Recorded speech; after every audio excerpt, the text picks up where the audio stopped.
Tingkatkan tekad, kuatkan hati. Negeri ini memanggilmu kawan.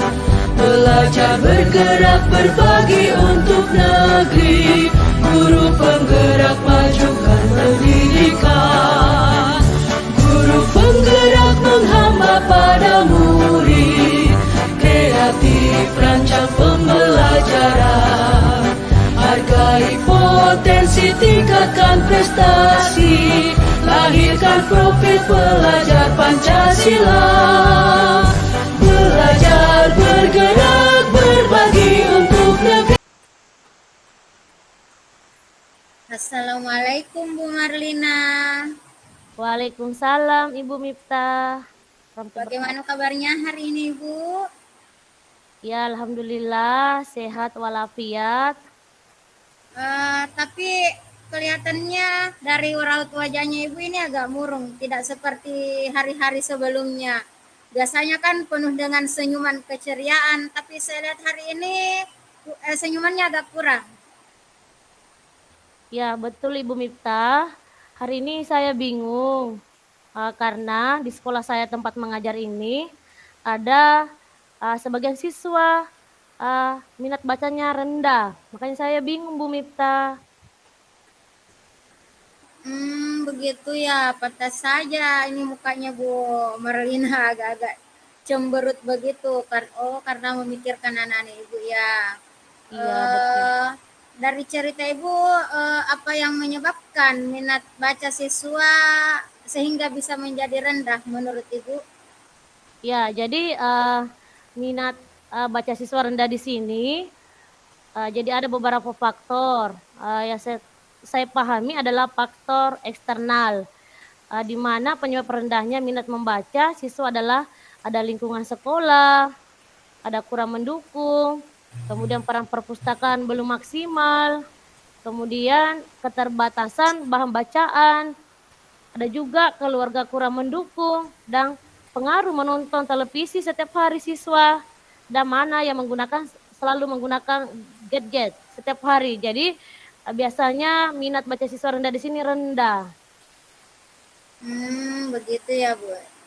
Memang pengaruh HP sangat menentukan minat baca anak-anak, apalagi yang suka menonton lewat HP. Jadi faktor apa saja yang mempengaruhi minat baca siswa Bu? Minat bacanya siswa yang ada di kelas Ibu yang Ibu biasa hadapi sehingga bisa membuat Ibu murung seperti itu. Oh iya, jadi yang mempengaruhi minat baca siswa di sini ada beberapa faktor. Jadi di sini yang saya pahami selama saya menjadi guru bahasa Indonesia, jadi di sini ada faktornya rasa ingin yang tinggi, kemudian ada faktanya, teori, ada prinsip, pengetahuan dan informasi, serta keadaan lingkungan fisik yang memadai, keadaan lingkungan sosial yang lebih kondisif, di mana juga siswa bisa lebih rasa hausnya informasi dan ingin tahunya lebih dalam.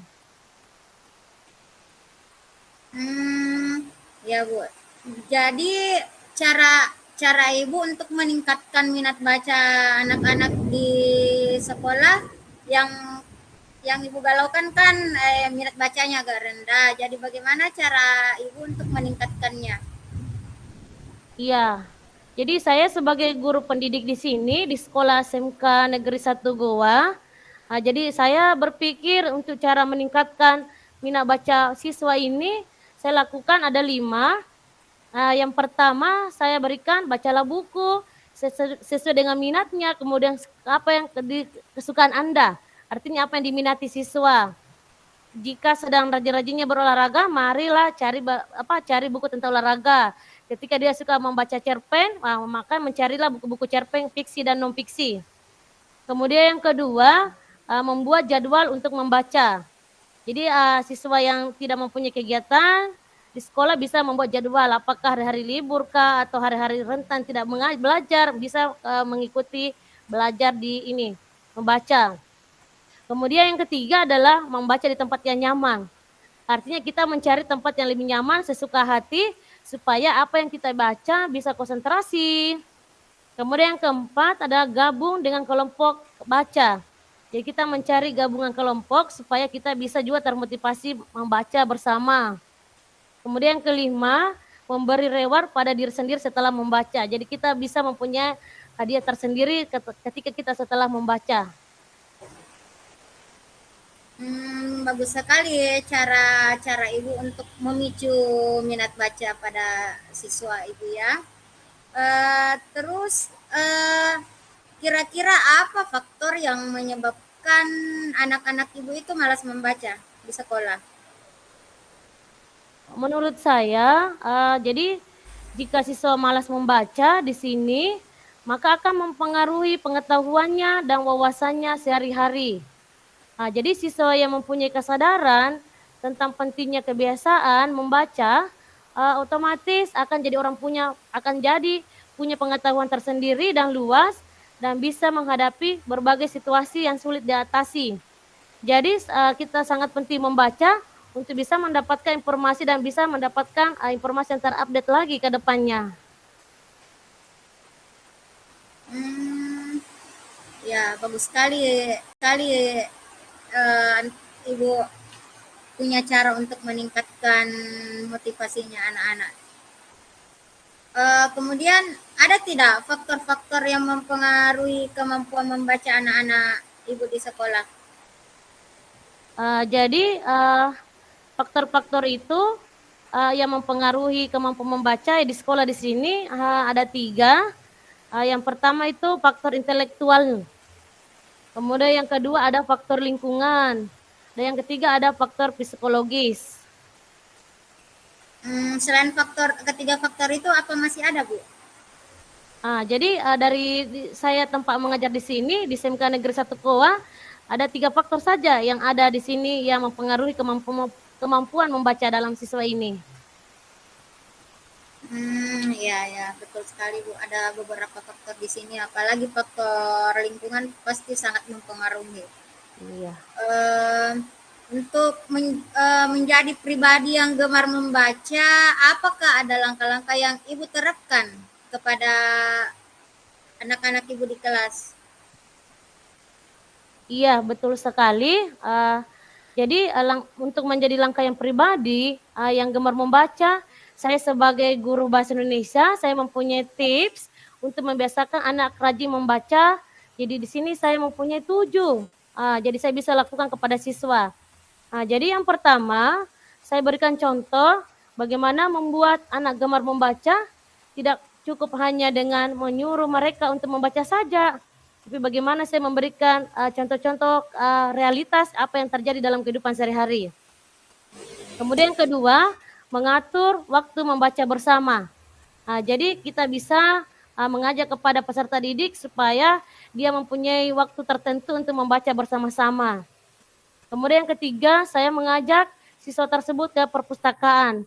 Dengan membawa siswa ke perpustakaan itu, siswa tersebut bisa mencari referensi bahan-bahan. Apakah dia ingin membaca jurnal, buku-buku tentang fiksi, atau buku-buku non-fiksi. Jadi siswa sendiri bebas memilih apa yang diminati untuk dibaca. Kemudian yang keempat itu membaca untuk kesenangan. Membaca untuk kesenangan di sini bukan untuk hanya keterpaksaan, tapi bagaimana betul-betul anak mencintai untuk membaca, dia bisa senang dan bisa mendapatkan informasi dan terupdate lagi. Kemudian yang kelima saya lakukan adalah membuat sudut baca. Biasanya sudut baca di sini, biasanya itu ada dalam kelas, apakah di pojok-pojok buku kita berikan di belakang atau di depan samping papan tulis atau di belakang meja siswa atau kursi. Kemudian yang keenam, saya beri hadiah berupa buku. Di sini ketika anak-anak sudah membaca, saya berikan hadiah-hadiah, apakah buku-buku fiksi saya berikan, buku-buku tulisan, atau buku-buku non-fiksi. Kemudian yang terakhir, saya berikan kemudahan mengakses buku. Jadi saya beri anak-anak peserta didik di sini alternatif untuk mencari informasi, saya berikan kepada WiFi tertentu bagi siswa yang rajin membaca buku.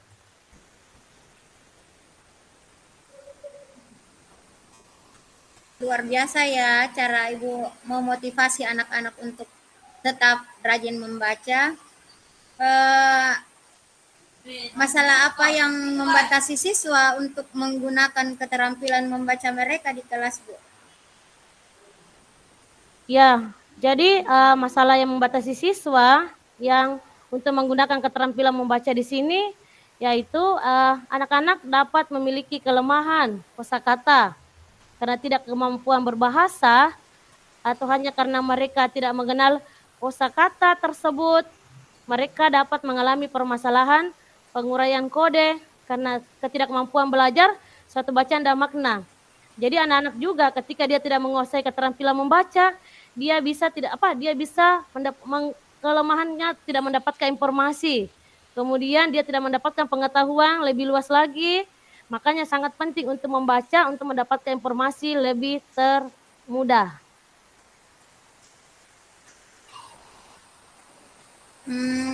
Apakah sebelumnya anak-anak yang malas tadi ini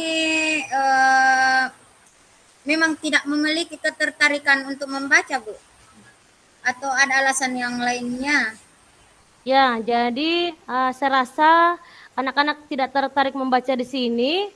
Ini kan biasa terjadi, merupakan kombinasi biasanya dari terlalu banyak menonton televisi, baik di lingkungan rumah, kemudian juga biasanya dia menonton YouTube, kemudian dia juga sering menggunakan gadget, kemudian juga biasanya mengerjakan banyak lembar kerja yang ada di sekolah. Jadi anak-anak juga tidak tertarik membaca sehingga bisa berpikir bahwa ketika mengerjakan sesuatu lebih banyak ini biasanya membosankan.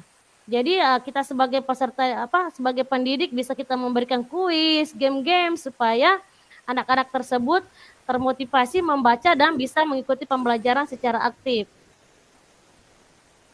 Betul sekali, Bu. Cara penyampaiannya Ibu tadi, apakah setelah melakukan semua itu, apakah cara-cara Ibu ini mempunyai manfaat dalam meningkatkan minat baca di kalangan pelajar, khususnya anak-anak yang Ibu ajar di sekolah?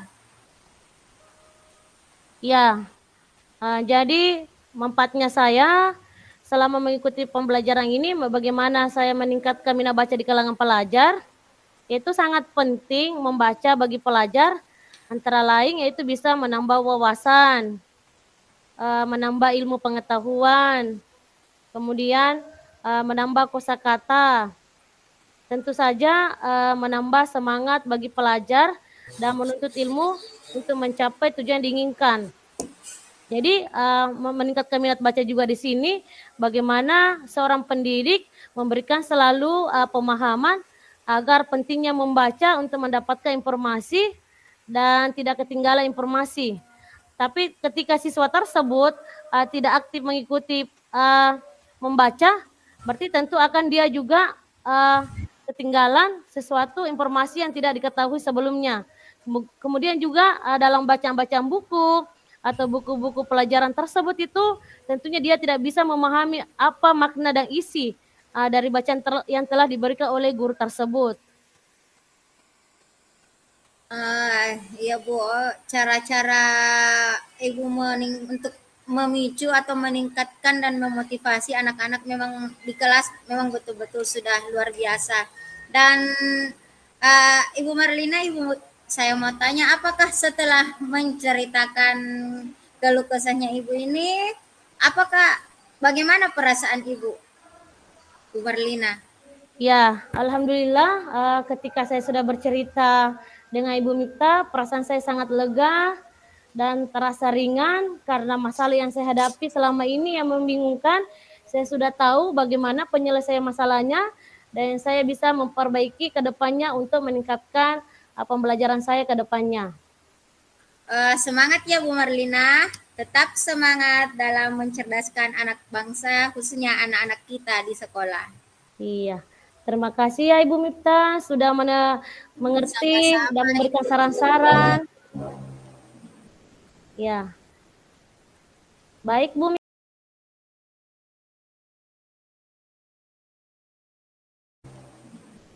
Ya.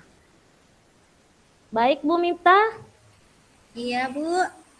Bagaimana keadaan di sekolah Ibu Mifta? Alhamdulillah semuanya berjalan lancar. Hanya saja saya ada apa kendala sedikit di salah seorang anak saya di kelas, Bu. Oh ya. Kemudian bagaimana dengan Ibu Mita sendiri? Apakah ada masalah yang terjadi di sekolah Ibu yang kita hadapi setiap hari? Iya Bu, ini salah satu anak saya biasa membuat saya bingung di kelas. Saya juga karena dengan anak ini saya jadi sedih karena ada seorang anak itu setiap kali saya kasih tugas, saya kasih PR tidak pernah dikerjakan.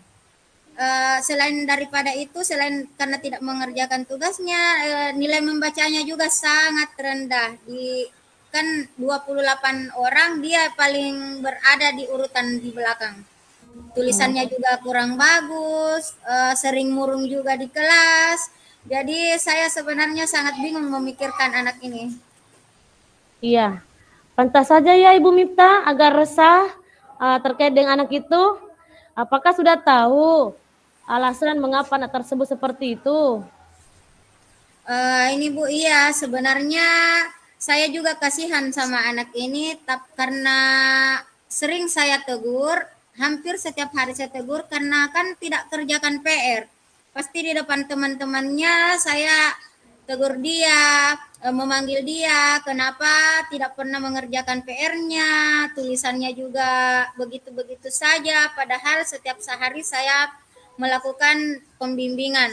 Jadi pernah satu hari saya ke rumahnya melakukan kunjungan rumah itu, di rumahnya tidak ada orang. Dia sedang main-main ya sama teman-temannya. Jadi saya hanya bercerita di tetangganya. Ternyata anak ini hanya tinggal berdua dengan ayahnya, bapaknya. Ibunya juga sudah pergi beberapa bulan lalu meninggalkan anak ini berdua bersama bapaknya, dan bapaknya ini juga seorang bapak yang tidak sekolah sehingga buta huruf. Oh iya ya. Kasihan ya sekali anaknya itu Ibu Mita. Iya Bu, inilah yang menyebabkan saya sering uring-uringan bagaimana caranya ini anak supaya bisa berkembang. Dalam melewati masa kecilnya, mungkin dia merasakan kurang kasih sayang dan bimbingan dari orang tuanya. Apakah betul dia kekurangan ini bimbingan dari orang tuanya? Iya Bu, anak ini memang kesehariannya itu apa ya, murung. Pada saat jam istirahat dia tidak keluar kelas, kurang bersosialisasi juga dengan temannya. Sangat kasihan Bu, saya melihatnya. Ya.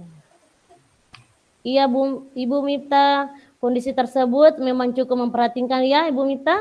Selain daripada kunjungan rumah, apalagi yang Ibu sudah lakukan untuk mengatasi masalah tersebut?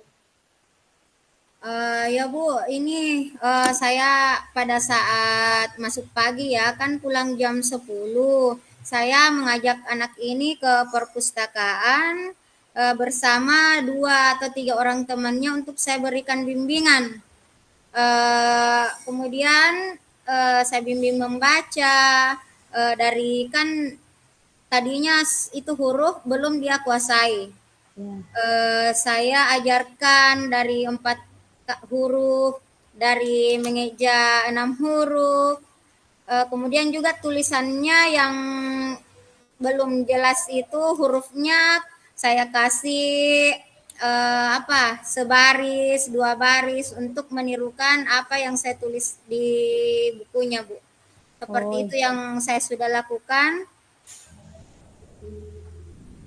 Iya, jadi ibu sudah melakukan pembimbingan remedial kepada siswa tersebut. Bagus sekali ya Ibu yang sudah kita lakukan. Apakah sudah ada perubahan menurut pemantauan Ibu selama ini? Iya Bu, hal inilah sebenarnya yang membuat saya pusing, karena ini kan sudah saya lakukan kunjungan rumah, sudah saya juga kasih bimbingan di kelas, di tambahan untuk remedial juga sudah saya berikan seperti yang saya tadi sudah sampaikan. setiap hari kalau masuk pagi saya suruh tinggal. Kemudian kalau masuk siang saya suruh cepat datang untuk saya bimbing lagi sebelum masuk di kelas.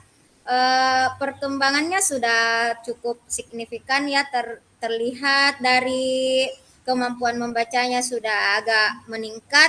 Yang PR-nya ini anak saya, murid saya yang di kelas 2 ini tolong dibimbing, dia bawa ke sini sehingga dia anaknya ini bisa mengajarkan yang kelas 2 ini. Dan alhamdulillah sudah beberapa kali anak saya ini mengerjakan tugasnya sesuai dengan arahan, dan kemampuan menulisnya juga sudah lumayan.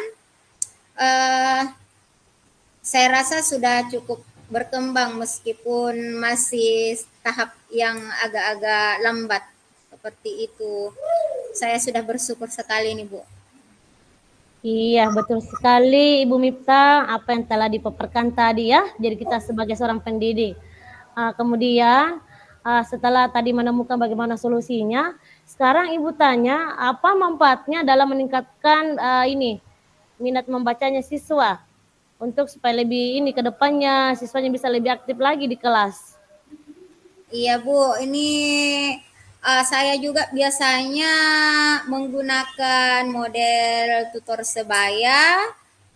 Anak-anak yang sudah lancar membaca, teman-temannya yang sudah pintar, mengajarkan ini temannya yang anak-anak saya yang 2-3 orang ini yang belum sama sekali belum lancar, mengajar temannya pada saat tugasnya sudah selesai. Saya juga biasa menggunakan model-model pembelajaran yang di luar kelas supaya motivasinya lebih meningkat lagi dan berkolaborasi dengan teman-temannya yang lain. Iya, seru ya Bu Miftah untuk mengajar SD. Kemudian di sini Ini ada tanggung jawab besar kalau kita di kelas rendah, Bu. Itulah biasa kalau ini kan sudah mau ulangan. ya. Sudah mau ulangan, pastinya harus sudah ada sedikit peningkatan dibanding waktu baru naik di kelas 2. Itulah biasa yang saya pusing memikirkan anak-anak yang beberapa orang ini, utamanya yang anak yang tadi saya ceritakan itu. Iya, luar biasa juga ya sebagai guru SD harus kita betul-betul kuat. Kemudian di sini saya mau tanyakan Ibu Mita, bagaimana ketika anak kelas 2 dan untuk naik kelas 3, bagaimana apakah setiap pertingkatan ini beda-beda tanggung jawabnya? Untuk tanggung jawab seorang guru pada dasarnya semua sama ya, dari segi akademiknya maupun dari akhlaknya anak-anak, semua guru mempunyai tanggung jawab yang sama. Cuman untuk kelas rendah itu walaupun pemerintah tidak mencanangkan calistung, tapi kita sebagai guru itu kayak yang kelas rendah itu kayak mempunyai tanggung jawab untuk mengajarkan anak-anak membaca, menghitung yang betul-betul harus anak-anak betul-betul harus menguasai itu, karena orang tua juga kadang tidak menganggap belajar kalau tidak menulis ataupun membaca. Iya. Iya, seperti itu, Bu. Jadi Ibu Miftah, biasanya kalau anak SD ini diajar, apakah pernah memberikan metode-metode seperti seperti halnya kita memberikan musik sambil memejamkan mata, atau bagaimana model-model yang biasanya digunakan untuk di kelas 6 SD? Kalau model yang seperti itu mendengarkan musik mindfulness ya, Bu ya. Iya, mindfulness. Sebenarnya dan sejujurnya saya belum pernah mengadakan itu di kelas saya, karena pada dasarnya kelas rendah itu suka sekali bermain, dan kalau disuruh diam untuk mendengarkan musik, aduh, itu cuman bisa bertahan paling lama 1 menit 2 menit, mereka akan riuh lagi. Jadi cara saya untuk teknik mindfulness-nya ya cuman bernyanyi saja, memberikan ice breaking. Iya, betul ya Budi. Jadi untuk mindfulness ini mungkin siswa tidak konsentrasi untuk bagi SD karena dia lebih lebih sukanya menyanyi. Iya, Bu. Jadi untuk anak SD juga bagaimana sih untuk sebagai guru ke depannya supaya anak-anaknya semua bisa lebih aktif dan mengikuti pembelajaran, apakah mengikuti apakah dia belajar les di sekolah atau tidak? Kalau saya di kampung Bu, untuk les-les seperti itu yang kayaknya belum ada anak-anak saya yang ikut les. Oh, bimbingan Karena belajar. iya. Buat palingan cuman belajar di rumah masing-masing. Iya, betul sekali. Jadi siswa juga yang tidak mengikuti les, jadi siswanya bisa belajar ya sama ibu gurunya langsung. Iya, Anggap atau seru juga langsung diajar langsung. iya diajarkan sama kakaknya atau tetangganya yang saya suruh main sekolah-sekolahan. Iya. Jadi nah Ibu Mita, bagaimana perasaan Ibu setelah bercerita kepada saya sedikit tentang unek-unek yang dirasakan? Alhamdulillah Bu, saya merasa sangat lega karena memang akhir-akhir ini apalagi menjelang ujian semester ini saya sering memikirkan anak-anak ini masih ada 2-3 orang yang belum mahir membaca dan apalagi yang anak yang saya ceritakan ini mudah-mudahan di semester 2 nanti sudah ada perkembangan Iya, amin. mengerjakan tugasnya, meningkat lagi membacanya, menulisnya. Amin, amin. Seperti Iya. itu, Bu. Iya. Semangat ya Bu Mita. Mudah-mudahan apa yang dilakukan untuk menggerakkan semua generasi ke depan bisa mencerdaskan bangsa semakin bertambah dan memajukan generasi muda kita ini. Mari terus ya bergerak, Amin. menggerakkan dan bergerak. Kita sebagai penggerak, kita akan berjuang dan bagaimana mencerdaskan anak bangsa ya. Iya Bu Marlina. Terima kasih banyak ya Bu atas waktu dan kesempatannya untuk mendengarkan saya bercerita panjang kali lebar. Iya, sama-sama Ibu Mita.